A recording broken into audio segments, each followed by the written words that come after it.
गर्मी की छुट्टियों में दादाजी के पास घूमने आया बालक उछलते कूदते दादाजी के पास पहुंचा और बड़े गर्व से बोला कि दादाजी, जब मैं बड़ा हो जाऊंगा तब मैं एक सफल आदमी बनूंगा। क्या आप सफल होने के कुछ उपाय बता सकते हैं?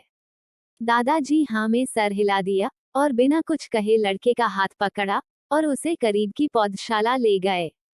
वहां जाकर दादाजी ने दो छोटे छोटे पौधे खरीदे और घर वापस आ गए। वापस आकर उन्होंने एक पौधा घर के बाहर लगा दिया और दूसरा पौधा गमले में लगाकर घर के अंदर रख दिया। अब आपको क्या लगता है कि इन दोनों पौधों में से भविष्य में कौन सा पौधा अधिक सफल होगा? दादाजी ने लड़के से पूछा। लड़का कुछ समय तक सोचते रहा और फिर बोला, घर के अंदर वाला पौधा ज्यादा सफल होगा, क्योंकि वो हर एक खतरे से सुरक्षित है, जबकि बाहर वाले पौधे को तेज धूप, आंधी, पानी और जानवरों से भी खतरा है। दादाजी बोले, चलो देखते हैं आगे क्या होता है, और वह अखबार उठाकर पढ़ने लगे। दादाजी दोनों पौधों पर ज्यादा ध्यान देते रहे और समय बीतता गया।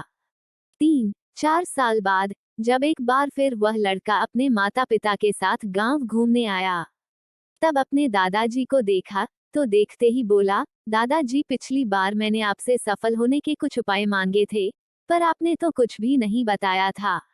पर इस बार आपको कुछ बताना ही होगा। दादाजी मुस्कुराए और लड़के को उस जगह ले गए जहां उन्होंने गमले में पौधा लगाया था। अब वो पौधा एक पेड़ में बदल चुका था। लड़का बोला, देखा दादाजी, मैंने कहा था ना कि ये वाला पौधा ज्यादा सफल होगा। दादाजी ने बोला कि अरे, पहले बाहर वाले पौधे का हाल तो देख लो, और ये कहते हुए दादाजी लड़के को बाहर ले गए। बाहर एक विशाल पेड़ गर्व से खड़ा था।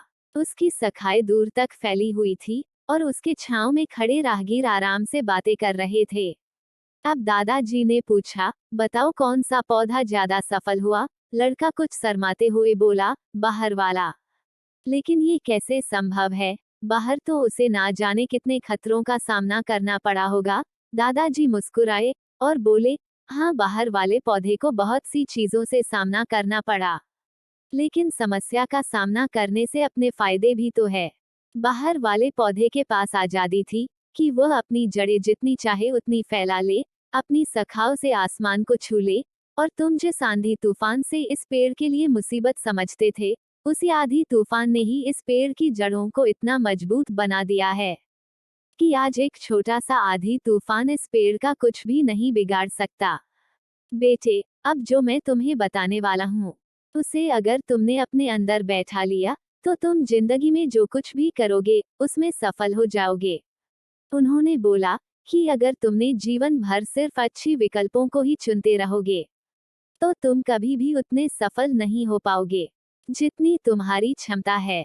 लेकिन अगर तुम तमाम खतरों के बावजूद इस दुनिया का सामना करने के लिए तैयार हो तो तुम्हारे लिए कोई भी लक्ष्य हासिल करना असंभव नहीं है। लड़के ने लंबी सांस ली और उस पेड़ की तरफ देखने लगा। वह दादाजी की बातों को समझ चुका था। आज उसे सफलता का एक बहुत बड़ा सबक मिल चुका था कि जीवन में हम जिन रुकावटों को हम जितना बड़ा शत्रु समझते हैं, वही हमें मजबूत और जीवन में बहुत ज्यादा सफल बनाती है।